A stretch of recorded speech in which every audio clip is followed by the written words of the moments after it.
It's a hard action, strive hard to do deduction of ahkam, istinbat.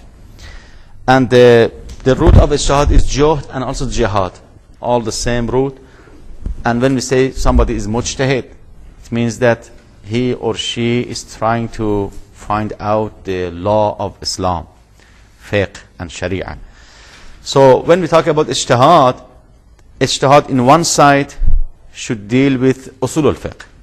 He should be expert in usul al-Fiqh.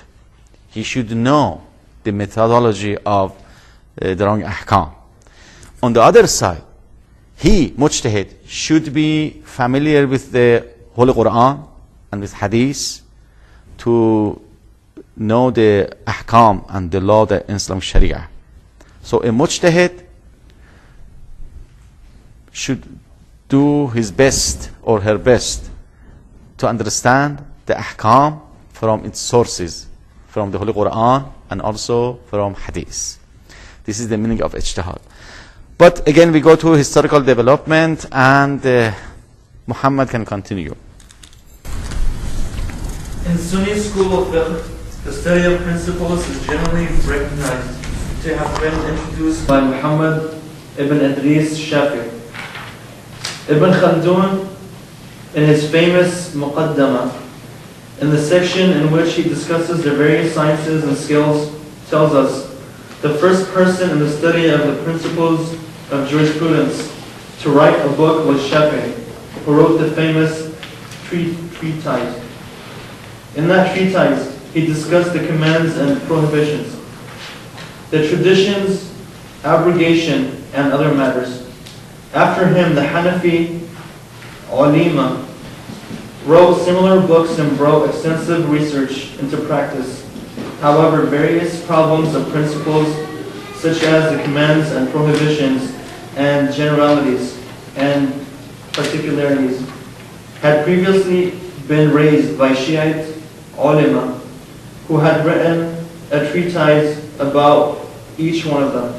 So perhaps it can be said that Shafi'i was the first person to write one book about all issues of principles that, by his time, had been raised.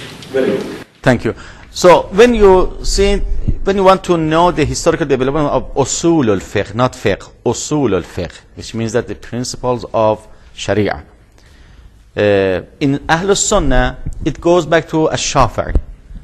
And Ash-Shafi'i is, we can say, is the founder of Usul al-Fiqh in Ahl Sunnah, because he has written a book and he has collected the rules and regulations and principles and all these usul for the process of ijtihad.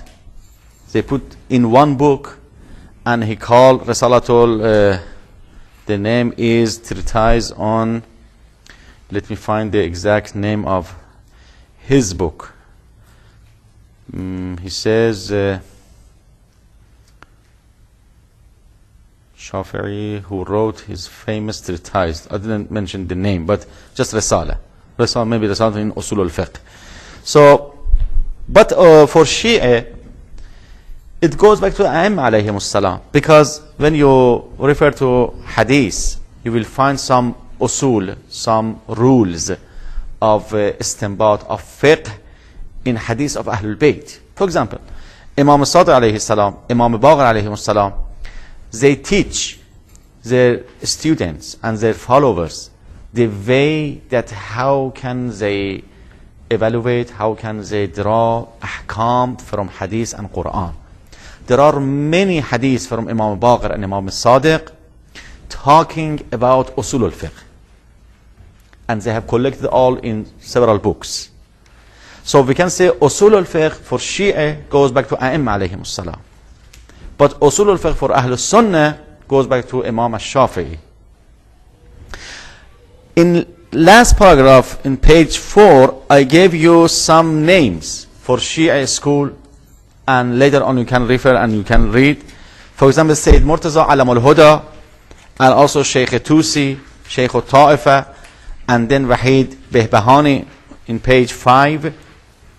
And then we have Sheikh Murtaza Ansari.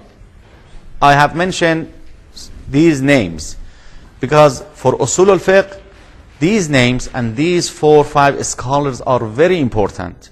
Sayyid Murtaza has written a very important book in Usul al-Fiqh, and then we have Sheikh Tusi, and then we have Wahid Behbahani, who was in Karbala, in the Hawzeh of Karbala, and finally we have Sheikh Murtaza Ansari.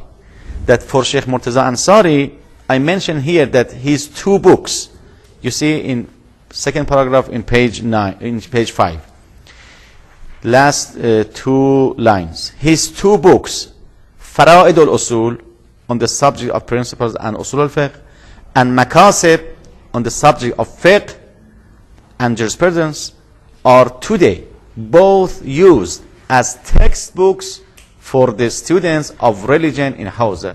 So maybe more than 100 years. More than 100 years after Sheikh Ansari. Today, if you go to Hawzeh, you will find these 2 texts. One is in Usul al-Fiqh and one in Fiqh. They are the main texts for ulama in high education, in high level of Fiqh and Usul al-Fiqh. So we can say Sheikh Ansari is the last person who has written a very important and major text in Usul al-Fiqh. Then we go to Akhbari and Usuli. Who is Akhbari and who is Usuli? Maybe sister, before Akhbari and Usuli, 2 lines. If you start from 2 lines in Shia School of Fiqh. In Shia School of Fiqh, concerning the process of ijtihad and deducing ahkam of Sharia from the proofs and religious resources, the fuqaha and scholars are divided into 2 groups, Akhbari and Usuli. Akhbari's traditionalists are the Shia scholars who reject the use of reasoning in the process of achieving the new law, and believe only the Quran and Hadith, the prophetic sayings and recorded opinions of the Imam, should be used as sources of law. They form a minority within Shiism, with Usulis making up the majority. Unlike the Usulis who practice ijtihad and rely on the ilm al-usul, Akhbaris do not practice ijtihad. The Akhbari movement emerged in the 18th century Iraq that is found today primarily in the island nation of Bahrain, with the Usuli school being dominant elsewhere in the Shia world. Okay, maybe sometimes 3 centuries ago, 2.5 centuries ago, at that time, Akhbari and Usuli was a big issue. There was a big debate and maybe sometimes fight among the followers of Akhbari and Usuli. But today, alhamdulillah, we don't have this kind of discussion and debate in Hawzeh and among scholars and followers. So Akhbari, the name shows that they are the follower of Khabar. Khabar means Hadith, Sunnah, and the book. Akhbari says, the scholars who are called themselves Akhbari, we have to rely on book, the Holy Quran, and Hadith. That's it. There is no way to rely on aql, reasoning, logic, or ijma' or whatever. Only we have to rely on khabar, which means kitab, Quran, and Hadith. But Usuli, by the name comes from Usul, which means that we have some rules, we have some principles to understand the law and Sharia. So they call themselves Usuli and they are Akhbari. At that time, in Hawzeh, there are some maraji', there are some ulama, they say, okay, they are Akhbari. There are some other maraji', they say they are Usuli. But from the time of Wahid Behbahani, that I mentioned his name on the top of this page, Wahid Behbahani, who has written a very important book in Usul, and whose students were very famous and well-known students in Fiqh and in Sharia. From his time until now, the line of Akhbari is very weak. So just very few ulama are the follower of Akhbari, and 95%